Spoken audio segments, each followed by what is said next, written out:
Halo para penggemar solo leveling. Setelah kita menyaksikan Jinwo yang memasuki Red Gate berbahaya tanpa melibatkan hunter lain. Kali ini, kita akan melihat bagaimana aksi Jinwo saat menghadapi para monster di Red Gate tersebut. Lalu akan ada pertarungan antara Cha-Hain melawan Igris dan Beru saat ia memutuskan ingin bergabung ke Guild Jinwo. Tapi sebelum kita lanjutkan pembahasannya, bolehlah kasih like dan subscribe dulu channel ini. Semoga kalian selalu diberi kesehatan dan selalu berbahagia.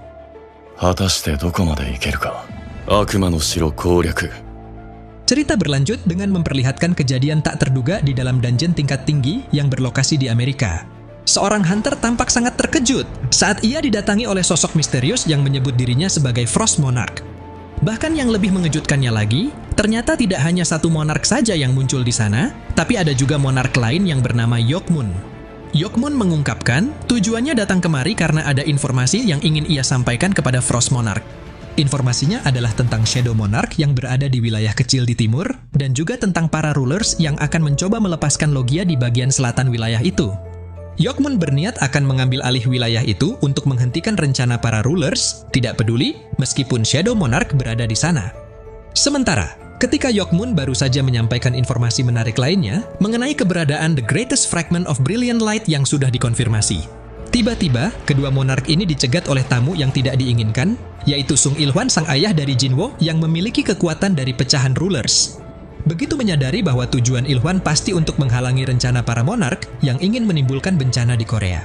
Saat itu Yokmun langsung mengajak Frost Monarch segera pergi dari sana karena ia tidak ingin membuang-buang waktu untuk meladeni Sung Il-hwan. Namun di saat itu juga, Sung Il-hwan segera mengeluarkan daggernya untuk menghentikan mereka dengan serangan mematikan. Tapi sayang, serangan Il-hwan itu masih dapat diblokir oleh Frost Monarch dengan mudah. Lalu terjadilah ledakan besar yang membuat Sung Il-hwan jadi kesulitan untuk menghentikan kepergian kedua monark tersebut. Scene kemudian berganti ke sisi Jinwo yang masih terjebak di dalam Red Gate dan ia sedang berhadapan dengan bos monsternya. Monster itu kemudian berkata kepada Jinwo, "Apa kau adalah bajingan yang telah membantai pasukanku? Harus kuakui kau sangat menakjubkan. Bukan hanya mencapai tempat ini dengan kekuatanmu sendiri, tapi kau juga mengerti bahasa kami. Namun karena pasukanku sudah tidak sabar lagi ingin membantaimu, sayangnya inilah akhir bagimu manusia, keluarlah pasukanku." Jinwo yang mendengarnya sontak, ia langsung tersenyum menyeringai, karena tidak ada satupun pasukan musuh yang keluar. Hingga sampailah ketika Jinwo mengatakan berakhir, "Kau bilang, sungguh lucu sekali." Saat itulah sejumlah pasukan bayangan Jinwo yang bersembunyi mulai menampakkan diri mereka, sembari membawa mayat para monster yang sudah lebih dulu mereka bantai. Melihat kejadian itu, sontak si bos monster jadi sangat terkejut dan juga kebingungan. Sejak kapan pasukannya telah dibantai, bahkan tidak ada satupun dari mereka yang tersisa. Lalu tak lama setelah Jinwo kembali memperlihatkan senyumnya, yang membuat bos monster itu jadi sangat marah. Di sini Jinwo mulai memberi perintah kepada pasukan bayangannya untuk membunuh semua musuh. Hingga di saat itu juga, Beru dan para prajurit bayangan lain langsung bergerak untuk melancarkan serangan mereka masing-masing secara brutal. Sementara, ketika Jinwo akan diserang oleh dua monster yang sudah bersiap membunuhnya, dengan cepat, tank segera melompat dari arah belakang Jinwo untuk menghabisi kedua monster itu, hingga membuat bos monster itu jadi semakin marah. Namun sebelum ia sempat bergerak untuk melancarkan serangannya kepada Jinwo, tiba-tiba Beru sudah lebih dulu memotong lengannya, lalu disusul dengan Igris yang menebas kakinya hingga terputus. Tapi berhubung bos monster itu masih bertahan, di lain sisi Tas juga segera berubah menjadi raksasa dan langsung menggunakan skill reverse gravity miliknya untuk memaksa bos monster itu bersujud di hadapan Jinwo. Jinwo kemudian mulai mendekati bos monster itu sembari berkata, "Jawab pertanyaanku, maka kematianmu tidak akan terlalu sakit." Namun sayangnya, lagi-lagi sistem telah memblokir jawaban bos monster itu, hingga Jinwo pun tidak bisa mendapatkan jawaban yang ia inginkan. Tapi berhubung Jinwo telah memiliki kunci dari Curse Random Box, dan persyaratan penggunaannya sudah terpenuhi setelah Jinwo mencapai level 100 di Pulau Jeju. Jinwo pikir, tidak masalah jika ia tidak bisa mendapatkan jawabannya sekarang. Karena sebentar lagi, Jinwo akan segera mengetahui rahasia kekuatannya yang belum terungkap. Dijelaskan kunci itu adalah kunci untuk memasuki Kartanon Temple Double Dungeon, yaitu dungeon mengerikan yang tidak pernah Jinwo lupakan sampai sekarang. Jinwo yang menyadari bahwa sistem mencoba membawanya ke sana lagi, di mana itu adalah tempat semuanya dimulai. Pastinya Jinwo akan datang ke sana untuk menemui makhluk yang telah menunggunya. Lagi pula Jinwo sangat percaya diri, bahwa dirinya yang sekarang sudah jauh lebih kuat dibandingkan dengan dirinya yang dulu. Singkat cerita, setelah Jinwo menyelesaikan Red Gate dan langsung kembali ke kantornya, di sini Jinwo mendapati Yu Jinho yang tampak kewalahan saat menangani masalah hujatan dari para haters terhadap Jinwo. Namun berhubung Jinwo telah membawakan banyak kristal berkualitas tinggi yang dapat Yujinho gunakan untuk mengatur guild. Pada akhirnya Yujinho jadi sedikit lebih tenang, karena masalah gaji bawahan bisa teratasi dengan itu. Dan yang tersisa sekarang adalah, mereka hanya perlu merekrut satu orang lagi agar bisa mendirikan guild. Membahas masalah persyaratan pembentukan guild, Yujinho juga ingin meminta Jinwo segera menyelesaikan hal yang tidak kalah pentingnya, yaitu menyiapkan nama untuk guild mereka. Sementara di saat mereka berdua masih berdiskusi soal nama guild tersebut, hingga Jinwo pun telah memutuskan bahwa nama guildnya adalah Solo Play. Tiba-tiba ada seorang tamu yang mengetuk pintu ruangan kantor mereka, lalu Yujinho pun segera membukakan pintunya. Namun betapa terkejutnya Yujinho dan Jinwo. Ternyata tamu itu adalah Cha-Hein yang sengaja datang kemari dengan tujuan ia ingin bergabung menjadi anggota guild Jinwo. Jinwo yang kebingungan sebenarnya apa yang terjadi di sini, sontak ia langsung mengajukan beberapa pertanyaan kepada Cha-Hein. Apakah ketua asosiasi Hunter yang memintamu melakukan ini, ataukah Hunter Choi Jong-in telah mengusirmu? Lalu setelah Cha-Hein menjawab tidak dari dua pertanyaan tersebut, lantas Jinwo pun kembali bertanya, jadi kenapa kau ingin bergabung dengan guild Solo Play milikku? Begitu mendengar nama Solo Play, sontak Cha-Hein tidak bisa menyembunyikan ekspresi syoknya di hadapan Jinwo, karena nama itu terdengar konyol baginya. Bahkan meski Jinwo sudah menjelaskan bahwa ia dan wakilnya telah sepakat untuk memakai nama itu, nyatanya Yujinho langsung membantah, sebab ia sama sekali belum menyetujui apapun. Mengesampingkan masalah nama guild, mata Jinwo kembali tertuju kepada Cha-Hein yang mencoba tetap tenang, meski sudah jelas ekspresinya itu tidak bisa membodohi Jinwo. Jinwo kemudian ingin bertanya sekali lagi kepada Cha-Hein, kenapa Cha-Hein sangat ingin bergabung ke guildnya. Padahal dari yang Jinwo tahu, seharusnya kontrak Cha-Hein dengan Guild Hunters masih belum berakhir. Lalu setelah Cha-Hein menjawab bahwa ia punya uang untuk membayar pelanggaran kontraknya, sontak Jinwo pun jadi semakin terkejut. Kenapa Cha-Hein sampai sanggup membayar uang pelanggaran hanya untuk bergabung ke guildnya? Bahkan meski Jinwo sudah mengatakan bahwa guildnya tidak bisa mengontrak hunter rank tinggi seperti Cha-Hein, ternyata Cha-Hein ini juga tidak mempermasalahkan hal itu. Baginya, asalkan ia bisa bergabung, maka ia rela tanpa harus dikontrak sekalipun. Jinwo yang mendengarnya tentu jadi semakin penasaran apa alasan Cha-Hein yang sebenarnya. Namun di sisi Cha-Hein sendiri juga mulai kebingungan, alasan apa yang harus ia berikan kepada Jinwo? Karena jika ia menjelaskan yang sebenarnya, Jinwo pasti akan menganggapnya orang gila. Di sini Cha-Hein jadi teringat pertemuan pertamanya dengan Jinwo. Lebih tepatnya ketika ia mencium aroma wangi Jinwo yang membuatnya tertarik. Sejak saat itu, Cha-Hein jadi semakin penasaran dengan Jinwo, lalu lama-kelamaan, rasa penasaran itu mulai berubah menjadi perasaan suka. Sebenarnya Cha-Hein sangat ingin mengatakan bahwa ia berharap agar Jinwo akan selalu ada di sisinya. Tapi berhubung Cha-Hein sangat malu untuk mengungkapkan perasaannya tersebut. Pada akhirnya, Cha-Hein hanya bisa memberikan alasan yang rasional kepada Jinwo bahwa ia cuma ingin hidup nyaman. Namun karena di lain sisi, Jinwo ini juga masih belum peka kalau Cha-Hein sedang jatuh hati padanya. Alih-alih mempercayai perkataan Cha-Hein, ternyata Jinwo malah jadi mencurigainya, seolah-olah dia sedang menyembunyikan sesuatu yang sudah lama direncanakan. Hingga sampailah ketika Yujinho mengatakan kepada Jinwo, jangan-jangan Cha-Hein merasa kesulitan berada di Guild Hunters. Pada akhirnya Jinwo sampai pada satu kesimpulan, mungkin Cha-Hein ini sedang menanggung beban yang sangat besar sebagai Hunter rank S di usianya yang masih muda. Tapi walaupun Jinwo sendiri jadi merasa bersimpati atas situasinya itu, sayangnya hati Jinwo tetap tidak tergerak untuk menerima Cha-Hein. Jadi Jinwo pun mencoba menolak Cha-Hein dengan cara memberikannya tes yang sulit, yaitu Cha-Hein harus mengalahkan salah satu prajurit bayangan terkuat Jinwo. Cha-Hein yang mendengarnya tidak merasa keberatan dengan tes tersebut, bahkan ia malah menunjukkan ekspresi kegigihan tekadnya. Jinwo kemudian menjelaskan kepada Cha-Hein bahwa mereka akan melakukan tesnya sekarang juga di ruang latihan asosiasi. Namun begitu Cha-Hein baru saja akan pergi ke lokasi yang telah ditentukan, tiba-tiba Jinwo menghentikan Cha-Hein dan langsung memeluknya, karena mereka akan pergi menggunakan skill Shadow Exchange milik Jinwo. Di sini terlihat wajah Cha-Hein yang tampak merona karena malu, dan tubuh mereka berdua mulai diselimuti oleh sejumlah bayangan hitam yang muncul dari lantai. Hingga setelah tubuh mereka tenggelam ke dalam bayangan hitam tersebut, akhirnya mereka pun telah tiba di tempat tujuan hanya dalam sekejap. Cha-Hein yang terkejut kemudian bertanya kepada Jinwo, bagaimana caranya berpindah ke sini. Namun alih-alih memberikan penjelasan kepada Cha-Hein, saat itu Jinwo malah mengajak Cha-Hein untuk langsung memulai tesnya sekarang juga. Hingga membuat Cha-Hein jadi bingung bagaimana ia akan bertarung karena ia tidak membawa senjatanya. Tapi mengingat di tempat ini seharusnya ada cadangan senjata yang layak dipakai untuk latihan bertarung. Saat itu Cha-Hein segera pergi ke ruang penyimpanan senjata, yang kemudian ia juga langsung kembali menemui Jinwo dengan membawa senjata pedang di tangannya. Cha-Hein yang ditanyai oleh Jinwo, apakah dia akan baik-baik saja dengan senjata itu, karena itu bukanlah pedang yang biasa Cha-Hain pakai. Tanpa ragu Cha-Hain pun menjawab, tidak masalah senjata apa yang ia gunakan, lagi pula ia tidak sedang bertarung melawan monster di sini. Saat melihat kepercayaan diri Cha-Hain, Jinwo menebak Cha-Hain pasti bisa mengalahkan prajurit bayangannya yang biasa dengan mudah.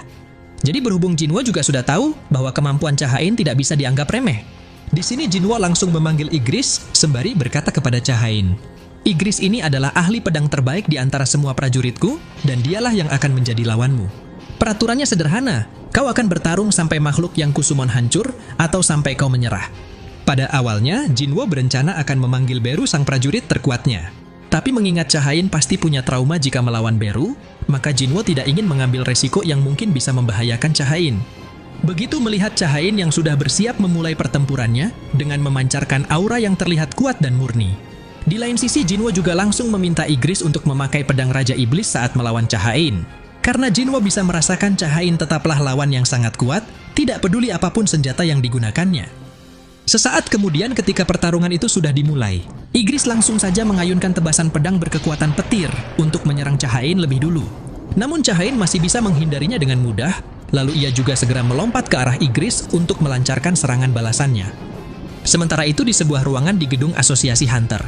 Di sini terlihat Ketua Gogunhi yang tampak sangat terkejut saat ia merasakan ada getaran dari gedung latihan asosiasi. Tapi setelah Gogunhi melihat rekaman CCTV di gedung latihan, dan ia mendapati Jinwo yang sedang bersama Cha-Hain. Seketika Gogunhi jadi tersenyum, karena ia baru menyadari ternyata Cha-Hain dan Jinwo telah menjalin hubungan yang tidak dapat dijelaskan. Lalu ia juga langsung meminta staf yang bertugas untuk mematikan semua kamera yang ada di ruang latihan dan buatlah seolah-olah ada pemeriksaan di sana. Sementara, tepat ketika Gogunhi baru saja mengatakan, sungguh enak menjadi pemuda. Di saat yang sama, ternyata Cha-Hain sudah berhasil menumbangkan Igris hingga membuat Jinwo tampak bengong dan sulit mempercayai kejadian ini. Cha-Hain kemudian dengan sombongnya berkata kepada Jinwo, apakah kesatria hitam itu benar-benar makhluk terkuatmu? Bukannya kau bilang makhluk terkuatmu lah yang akan kau panggil. Jadi silahkan panggil dia. Jinwo yang mendengarnya sontak ia langsung memperingati Cha-Hain, kau mungkin akan terluka jika melawannya. Namun setelah melihat tatapan Cha-Hain yang penuh percaya diri, saat ia meminta Jinwo untuk tetap memanggil makhluk terkuatnya, dan ia memang sangat ingin melawannya lagi. Pada akhirnya, Jinwo langsung menuruti keinginan Cha-Hain dengan memanggil Beru sang prajurit terkuatnya, lalu Jinwo kembali berkata, akan kutanyakan sekali lagi padamu, apakah kau yakin ingin bertarung melawannya? Lalu tanpa ingin menunggu jawaban dari Cha-Hain, di dalam benaknya Jinwo bergumam, ketika suatu makhluk menjadi prajurit bayanganku, kekuatan mereka jadi lebih lemah daripada sebelumnya. Jadi walaupun Beru memang terlahir sebagai senjata pembunuh Hunter, tapi jika Hunter Cha bisa melawannya dengan benar, maka dia akan memiliki kesempatan menang. Begitu Jinwo memberi perintah kepada Beru untuk melawan Cha-Hain tanpa harus melukainya. Saat itu Beru langsung saja melepaskan kekuatannya, hingga membuat lampu di ruangan itu jadi pecah karena terdampak gelombang kekuatan Beru. Cha-Hain yang merinding ketakutan sontak jadi bertanya-tanya, bagaimana Sung Jinwo mengalahkan makhluk sekuat itu? Sementara, ketika Beru baru saja ingin mempersiapkan skill bertarung yang ia gunakan saat melawan Jinwo sebelumnya. Dengan cepat Jinwo segera memperingati Beru agar jangan menggunakan itu, karena jika Cha-Hain sampai terluka, maka Jinwo sendirilah yang akan membuat Beru menanggung akibatnya. Beru yang mendengarnya, sontak ia jadi ketakutan dan setuju mengikuti perintah Jinwo. Jadi tepat ketika Cha-Hain baru saja bergumam, ada banyak sekali perbedaan kekuatan mereka sekarang. Tiba-tiba Beru sudah bergerak ke belakang Cha-Hain untuk melancarkan serangan yang sama seperti saat di Pulau Jeju. Namun dengan cepat, Cha-Hain juga segera mengayunkan tebasan pedangnya kepada Beru sembari berkata, kau pikir kau bisa mengalahkanku dengan cara yang sama? Tapi sayangnya, ternyata tebasan Cha-Hain itu masih dapat ditahan oleh Beru hanya dengan jarinya saja. Lalu Beru juga berkata, Tuanku cuma memberiku satu perintah, yaitu mengalahkan musuh tanpa melukainya. Kalau begitu, akan kutunjukkan perbedaan kekuatan di antara kami, agar semangat bertarungnya patah. Di sini kita pun dapat melihat, Cha-Hain yang terus melancarkan serangannya dengan tebasan bertubi-tubi, namun tidak ada satupun serangannya yang bisa mengenai Beru. Bahkan ketika Cha-Hain melihat ada celah untuk menebas tubuh Beru dari jarak yang sangat dekat. Nyatanya, Beru masih dapat menghindari tebasan itu dengan mudah, hingga membuat Cha-Hain jadi tidak percaya bagaimana Beru bisa menghindari setiap serangannya tanpa harus bergerak dari tempatnya sama sekali. Begitu Beru mengintimidasi Cha-Hain hanya dengan teriakan saja. Seketika tubuh Cha-Hain langsung terdorong mundur karena ia tidak sanggup menahan tekanan kekuatan Beru. Namun ketika Jinwo mengatakan kepada Cha-Hain, sekarang hasilnya sudah ditentukan, apakah kau sudah puas Hunter Cha? Ternyata Cha-Hain masih belum mau menyerah, dan dia masih bisa melanjutkan pertarungan ini sampai akhir. Jinwo yang mendengarnya sontak jadi cukup terkejut dan juga penasaran, sebenarnya apa yang dipikirkan Cha-Hain saat ini. Padahal Cha-Hain sudah menyadari perbedaan kekuatan di antara mereka berdua, tapi kenapa dia tetap ngotot? Mengingat Beru sangat berbeda dari prajurit bayangan yang lain, dan dia tetaplah senjata pembunuh meskipun dia memiliki kecerdasan sendiri. Di sini Jinwo dapat merasakan bahwa Beru sedang menahan dirinya untuk membunuh Hunter Cha. Jadi kalau Cha-Hain memang ingin mencari sesuatu, Jinwo harap Cha-Hain tidak mengambil keputusan yang salah.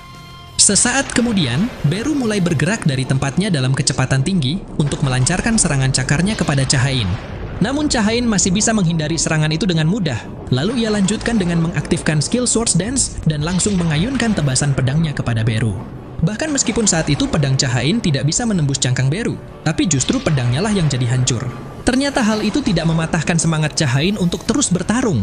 Jadi di saat itu juga, Cha-Hain langsung saja mengaktifkan skill Needles of Light untuk menciptakan pedang cahaya dari pedangnya yang patah. Hingga dengan menggunakan pedang itu, akhirnya Cha-Hain berhasil menusuk tubuh Beru sampai menembus dadanya.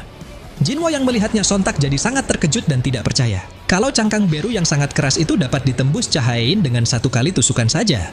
Namun berhubung saat ini Beru tiba-tiba teringat dengan perintah Ratu Semut yang pernah diberikan padanya sejak lahir, dan sekarang instingnya telah memperingati Beru untuk membunuh Cha-Hain. Seketika warna mata Beru telah berubah jadi merah, lalu ia langsung bergerak untuk membunuh Cha-Hain tanpa mempedulikan perintah Jinwo yang menyuruhnya berhenti. Untungnya dalam sepersekian detik, sebelum serangan Beru sempat mengenai Cha-Hain, dengan sigap Jinwo sudah bergerak lebih dulu untuk menghentikan pergerakan Beru sembari berkata, "Bukankah aku sudah memerintahkanmu untuk berhenti?" Setelah Jinwo memastikan keadaan Cha-Hain baik-baik saja, Jinwo kembali berkata kepada Cha-Hain, "Kenapa kau memaksakan dirimu sendiri, padahal kau tidak harus bergabung ke guild kami sampai segininya? Lagi pula karena ini cuma tes untuk memasuki guild tanpa nama, jadi tidak selayaknya sampai meresikokan nyawa orang sepertimu untuk masuk guild kami. Lalu kenapa kau melakukannya sampai sejauh ini, Hunter Cha?" Mendengar hal itu, Cha-Hain hanya tampak terdiam dan menundukkan wajahnya, karena ia masih tidak bisa mengungkapkan yang sebenarnya kepada Jinwo. Hingga sampailah ketika Jinwo sekali lagi bertanya kepada Cha-Hain, "Apakah mungkin kau tertarik padaku?" Disinilah Cha-Hain jadi dibuat terkejut ketika mendengar pertanyaan itu. Lalu secara tidak langsung, hati dan mulutnya jadi terdorong untuk mengakui perasaannya kepada Jinwo dengan berkata, "Benar, kupikir begitulah alasannya, aku tertarik pada musuh Jinwo." Nah, jadi inilah keseluruhan cerita dari video Solo Leveling Season 2 episode kali ini. Terima kasih buat teman-teman yang sudah nonton sampai selesai. Kira-kira akan ada keseruan apalagi setelah ini? Tetap nantikan, update video lanjutannya hanya di channel Onobe.